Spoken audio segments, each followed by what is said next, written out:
రాష్ట్రంలో ఒకవైపు ఏమో పెద్ద పెద్ద మాటలు చెప్తుంటూ గొప్పలు చెప్పుకుంటూ ఈ ప్రభుత్వం పోతుంది. మాది రైతు ప్రభుత్వం. ఎక్కడ ఏం చేసిందని రైతు ప్రభుత్వం? ఈ మధ్య రైతు సంబరాలు. మరి ఏం చేసిందని సంబరాలు?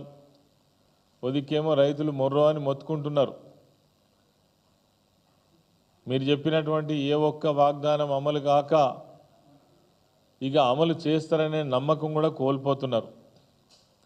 వీటన్నిటికీ మాటలు చెప్పకుండా మీరు చెప్తిరి.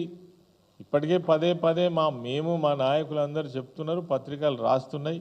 మీరు చెప్పిన మాటలే, మీరు చెప్పిన తేదీలే, ఒక్క తేదీకైనా కట్టుబడి నిజంగా మీరు అన్నటువంటి మీ 6 గ్యారంటీలలో రైతులకు సంబంధించినటువంటి విషయంలో అది రుణమాఫీ కావచ్చు, లేదంటే రైతు భరోసా కావచ్చు.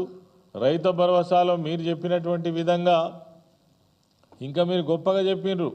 కౌలు రైతులకు ఇస్తాం, రైతు కూలీలు కూడా 12,000 ఇస్తాం. మరి ఇప్పటి వరకు రైతులు ఎదురు చూస్తున్నారు. కోతలు పూర్తి అయినాయి, మళ్ళీ దుక్కులు దున్నేటువంటి పరిస్థితి వచ్చింది.